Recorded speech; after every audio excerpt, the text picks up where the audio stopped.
बिस्मिल्लाहिर्रहमानिर्रहीम। अस्सलाम वालेकुम नाज़रीन, आप यूट्यूब चैनल देख रहे हैं, मैं इमरान खान हूँ। नाज़रीन, तवज्जो हटाने की भरपूर कोशिश की जा रही है आईनी तरमीम से।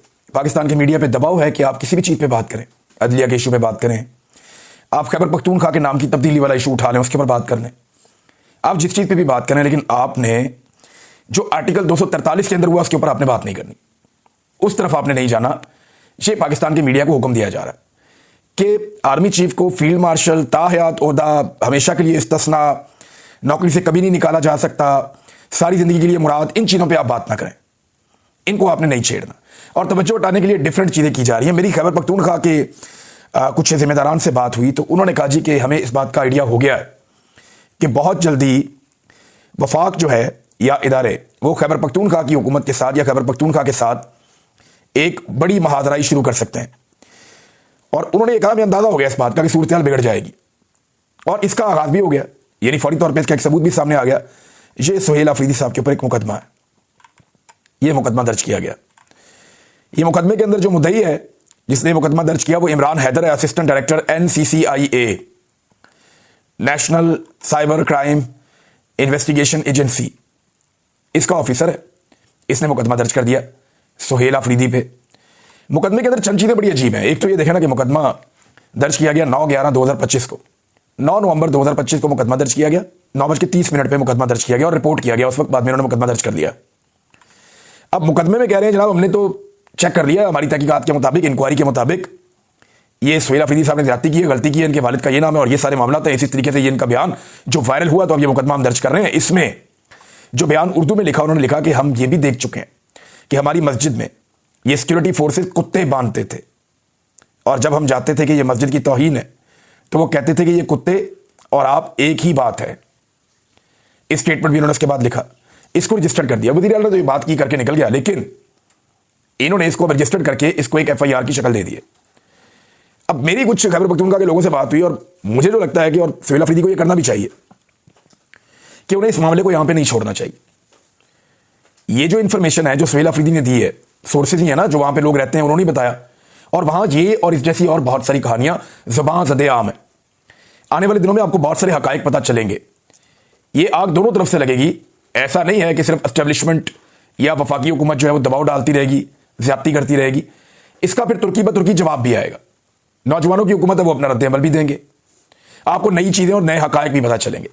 ये FIR जो है ये एक तो तवज्जो हटाओ मुहिम का हिस्सा है, दूसरा मुस्तकबिल में एक टकराव की पॉलिसी खैबर पख्तूनख्वा की हुकूमत के साथ रखने का। तो होना यह चाहिए कि खैबर पख्तूनख्वा के वज़ीर आला FIA से मुलाकात करें, उन्हें अपना स्टेटमेंट रिकॉर्ड करवाएं और उन्हें कहें कि वो इस स्टेटमेंट को ओन करते हैं, ये हुआ है। और वो क्योंकि खैबर के रहने वाले हैं, वादिया तीरा के लोग, खैबर के लोग, जहां पे ये इश्यूज हैं उन लोगों को बुला लें और FIA में उनके बयान दिलवाएं। यानी कम से कम 50 बंदों के नाम तो लिखवा सकते हैं वज़ीर आला खैबर पख्तूनख्वा FIA के दफ्तर में कि जनाब ये मेरे पास गवाह हैं, इनको बुला लें, ये आपको बताते हैं कि मस्जिदों के साथ क्या क्या होता रहा और किस किस तरीके से होता रहा। तो ये फंस गई हुकूमत ये करके। अगर तो इस मामले को अवॉइड किया सुहेल अफरीदी ने तो ये अलग शक्ल इख्तियार कर जाएगा, लेकिन अगर इसके अंदर वो FIA को बांध लेते हैं तो दोबारा उनके ऊपर मुकदमा करना इतना आसान नहीं रहेगा। ये ना ठीक है, आपने मुकदमा किया ना, आओ जरा साबित करो मैंने जो बात की है वो गलत की है। आपने कब इंक्वायरी की, कहां पे इंक्वायरी की, आप किससे मिले, कौन सी वाली मस्जिद में आप गए, आप मस्जिद का नाम सिर्फ बता दें कि जिस मस्जिद में जाके आपने इंक्वायरी की, फिर आपने FIR की ना। या तो चलें ये फर्स्ट इंफॉर्मेशन रिपोर्ट है, आपकी इन्वेस्टिगेशन रिपोर्ट है, जनाब हमने FIR कर दी, अभी हम इसकी तहकीकात करेंगे। तो बताएं आपने कहां पे तहकीकात करनी है, मेरे से पूछे, मैं आपको बताता हूं। तो वो सुहेल अफरीदी बताएंगे कि जनाब फलां फलां जगह पे फलां फलां लोगों से आप जाकर मिले, ये गवाहान है या ये वो लोग हैं जो बराह रास्त मुतासिर हुए। फिर वो लोग अपने स्टेटमेंट रिकॉर्ड पे भी रखेंगे। इनका दिमाग नहीं काम करता, इन्हें लगता है कि कीचड़ उछाल उछाल के रतबा बच जाएंगे। ये डिफरेंट लोग हैं, मिडिल क्लास का आदमी है ना। देखें वो पब्लिक में निकला सुहेल अफरीदी, ये रोजाना कैमरास के जूम बढ़ा के उनके ऊपर लेंसेज लगा के एक बंद एनवायरनमेंट में 20, 25, 50 लोग इकट्ठे करके मरियम नवाज का फोटो ठोक देते थे। अच्छी खासी फोटोग्राफी हो रही थी पंजाब में। लेकिन सुहेल अफरीदी एक बस में जाता है, वहां से उतरता है, बाहर निकलता है, देखता है पब्लिक ही पब्लिक इकट्ठी हो जाती है। मिडिल क्लास आदमी है ना, लोगों के बीच में से आया हुआ है। यह है मिडिल क्लास की ताकत। यही मनाजिर पाकिस्तान की अशराफिया को डराते हैं, पॉलिटिकल पार्टी को खौफजदा करते हैं। आज लिखने खैबर पख्तूनख्वा का कोई पॉलिटिकल लीडर, मैं कहता हूं वज़ीर आज़म पाकिस्तान पब्लिक में ऐसे निकल कर दिखाए बगैर मैनेज किए। मैंने एक नहीं 3 सोर्सेज से चेक किया, जर्नलिस्ट से भी चेक किया कि मुझे बताएं कि क्या ये तरीके से आए थे, लोग पहले से मौजूद थे, बुलाए गए थे? कुछ नहीं, ये अचानक आया पब्लिक में और ये रद्द-ए-अमल है पब्लिक का। उन्होंने कहा जी आप इसको किसी भी बाजार में खड़ा कर दें पेशावर के, वो जलसागाह बन जाएगी थोड़ी देर में। नौजवान इतना इसके पीछे अब चल रहे हैं सुहेल के।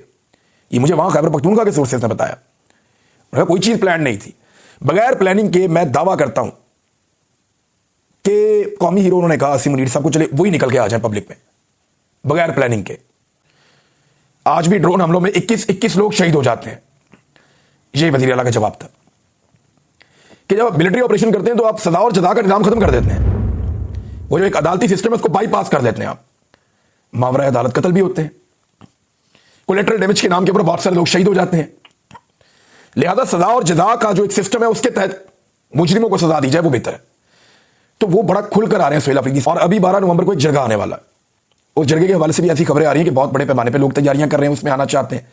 लेकिन एस्टेब्लिशमेंट लगातार बड़ी पॉलिटिकल पार्टीज के बड़े लीडर्स को मना कर रही है कि आपने इस जरगे को कामयाब नहीं करना। नंबर 1। नंबर 2, 14 तारीख को खैबर पख्तूनख्वा के वजीर आला नौजवानों के साथ आईएसएफ के साथ एक बड़ा इवेंट करने जा रहे हैं। याद रखिएगा, ये जो नौजवानों के साथ और आईएसएफ के साथ इनकी एंगेजमेंट है ना, ये किसी और लेवल पे है, क्योंकि सुहेल अफरीदी खुद आईएसएफ का हिस्सा है। वो इसी तंजीम में से बढ़ के आ गया है। तो इन नौजवानों के साथ सुहेल अफरीदी का ताल्लुक बड़ा गहरा है। मुराद सईद का, सुहेल अफरीदी का और बहुत सारे और नौजवान हैं, बड़ा गहरा इनका ताल्लुक है। शफकत याद है और बहुत सारे। तो ये जो नौजवानों की ये वाली पौध है, ये अब इकट्ठी हो रही है और 14 तारीख को ये एक और आपस में मिलकर प्रोग्राम करने जा रहे हैं आईएसएफ के हवाले से, एक बड़ा प्रोग्राम। आईनी तरमीम नाजरीन, जिससे तवज्जो हटाने की सारे लोग कोशिश कर रहे हैं। इस तरमीम के हवाले से कुछ चीजें मैं आपके सामने मजीद रखता हूं। अल्लामा राजा नासिर अब्बास साहब ने एक स्टेटमेंट दिया। उन्होंने कहा जी कि इस वक्त कुछ लोगों को इस्तिस्ना देने की कोशिश की जा रही है, वो जुल्म करें, जबर करें, कत्ल करें, मरते दम तक उनसे कुछ ना पूछा जाए। दूसरा, ये जो ज्वाइंट चीफ ऑफ स्टाफ के ओहदे को खत्म करके आर्मी चीफ को तमाम फोर्सेस का सरबराह बनाने जा रहे हैं, ये ओहदा ताहयात होगा। 2019 बालाकोट में जब इंडिया ने हमला किया तो उस वक्त के आर्मी चीफ ने कहा कि जवाब नहीं देना, बाजवा ने कहा था जवाब नहीं देना, जबकि एयर चीफ ने कहा कि जवाब देंगे। फिर इमरान खान के हुक्म पे जवाब दिया गया था। इससे आप अंदाजा लगा लें कि पावर अगर एक बंदे के पास चली गई तो इसके नताइज क्या होंगे। अगर किसी पर चेक एंड बैलेंस ना हो तो इंसान फिरौन बन जाता है। यह अल्लामा राजा नासिर अब्बास साहब ने कहा। महमूद खान अचकज़ई साहब ने भी इसमें एक बात की है। वो ये कह रहे हैं कि हम सब इस बात पर मुत्तफिक हैं कि जो भी ये आईनी तरमीम कर रहे हैं, चाहे वो सिविलियन हो या मिलिट्री वाले, तमाम जमातें जो इसको सपोर्ट कर रही हैं, हम इन्हें आर्टिकल 6 के तहत संगीन गद्दारी का मुजरिम समझते हैं। ये महमूद खान अचकज़ई साहब ने कहा। वो अपनी तहरीक भी इस तरमीम के खिलाफ शुरू करने जा रहे हैं। एक और चीज है नाजरीन, मैं आपको दिखाता हूं कि फौज को सियासत क्यों नहीं करनी चाहिए।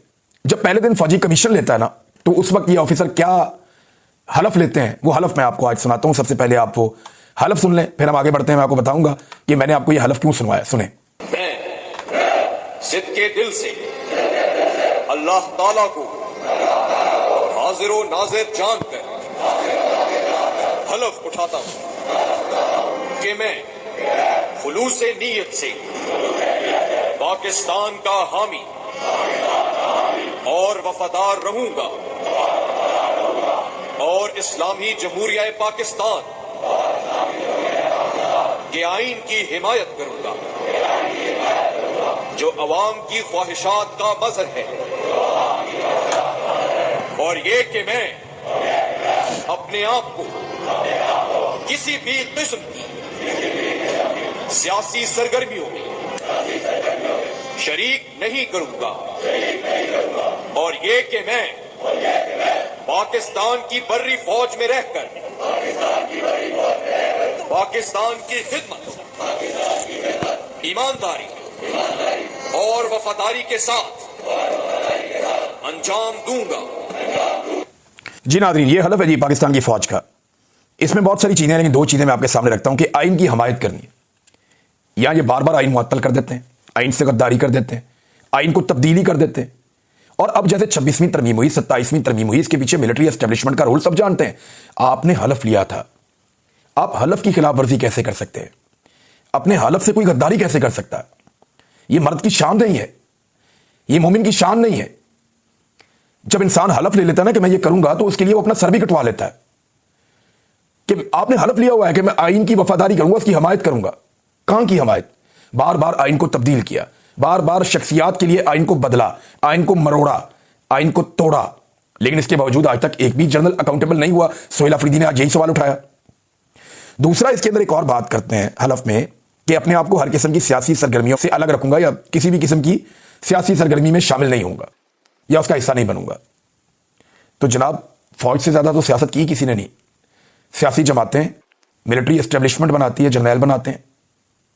सियासी जमातें और हुकूमतें यही जर्नैल अपनी एजेंसियों के साथ मिलकर तोड़ते हैं, यही इनके ऊपर रूल करते हैं, यही तय करते हैं। मैं आईएसआई की कैद में था तो आईएसआई के ऑफिसर मेरे साथ सियासत पे बात करते थे दिन रात, और ये फौजी अफसरान थे, यानी वो फौजी अफसरान जिन्होंने हलफ लिया हुआ है आइन के मुताबिक।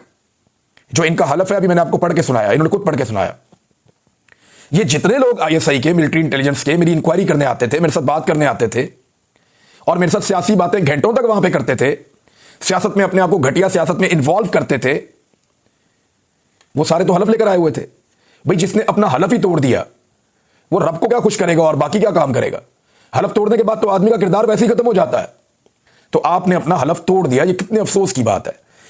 ये सबको सोचना चाहिए कि जब आप हलफ लेते हैं अपने रब को हाजिर नाजिर जानकर, तो फिर आपके ऊपर जिम्मेदारी होती है कि आपने वो हलफ नहीं तोड़ना, किसी सूरत नहीं तोड़ना। डीजीआईएसपीआर थे एक माजी में, उनका एक स्टेटमेंट है, मैं आपके सामने रखता हूं, आसिफ गफूर का। यानी जब वक्त पड़े तो ये ऐसे स्टेटमेंट भी दे देते हैं। उनका कहना था आर्मी चीफ आर्मी से ऊपर नहीं होता। ये हो गया आर्मी चीफ आर्मी से ऊपर, देख लो, चेक कर लो अब। और आर्मी पाकिस्तान से ऊपर नहीं होती। अब पूरे पाकिस्तान को तो इस्तिस्ना नहीं है, आर्मी चीफ को इस्तिस्ना है आपके। तो अगर हमारी सोच ये है कि कोई फर्द, इदारे और कोई इदारा मुल्क से बालातर नहीं है, यानी हम ये कहते हैं कोई फर्द इदारे से बालातर नहीं है, कोई इदारा मुल्क से बालातर नहीं है, तो पाकिस्तान के हालात बहुत बेहतर हो जाएंगे।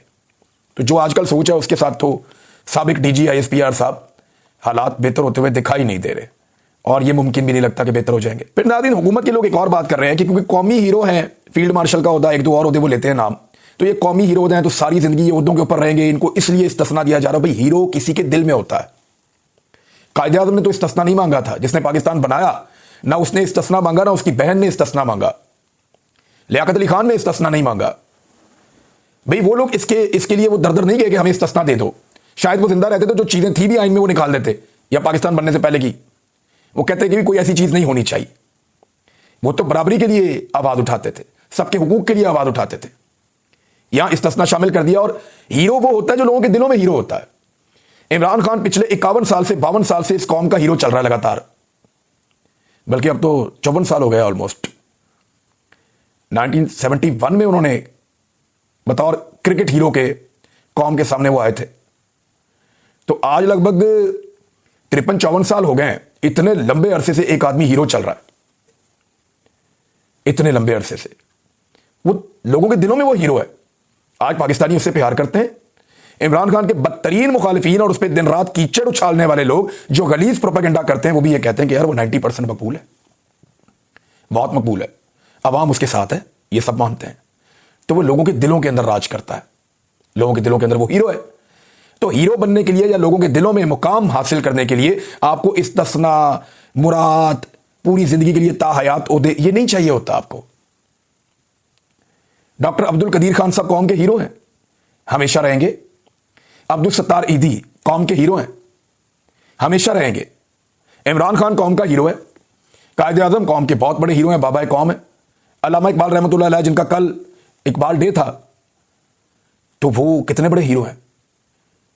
यानी एक सदी से ऊपर हो गया उनकी खिदमात, उनकी तालीमात, उनकी तहरीरें, वो आज भी लोगों को याद है। तो जो हीरोज होते हैं ना, वो लोगों के दिलों पे राज करते हैं। उन्हें ये टाइटल्स की जरूरत नहीं होती। ये टाइटल्स जो हैं ये कमजोर लोगों को चाहिए होते हैं। बड़ी सख्त ज्यादती की पीपल्स पार्टी ने और पीएमएलएन ने मिलकर कि फील्ड मार्शल को अवाम की नजर में बुज़दिल साबित करने की कोशिश की। इन्होंने साबित किया अवाम की नजर में कि आपका फील्ड मार्शल बुज़दिल है, वो डर रहा है मुकदमात से, वो भाग रहा है आगे लग के, वो कह रहा है मुझे बचाओ। ये इन्होंने किया फील्ड मार्शल के साथ। एक अच्छी खासी मिथ बनी हुई थी कि जर्नैल दलेर होते हैं आमतौर पे, वो मिथ भी तोड़ दी पकड़ के इन्होंने अपने हाथों से। फील्ड मार्शल को चाहिए कि इन चीजों को लात मारें और वो ये कहें कि मुझे ये नहीं चाहिए, ना इस्तिस्ना चाहिए, ना लंबी नौकरी चाहिए, वो ताहयात वाला वाहियात काम भी बंद करो, और ये जो निकालने का तरीका ये सब छोड़ो, मैं फेस करूंगा हर चीज को। क्या फर्क पड़ता है, सारी दुनिया फेस कर रही है। अगर 90-90 साल की उम्र में लोग जेलों में जा सकते हैं तो क्या प्रॉब्लम है। जनरल अमजद शोएब को भी तो बंद किया गया था ना, तो क्या प्रॉब्लम है, आप भी बर्दाश्त कर सकते हैं।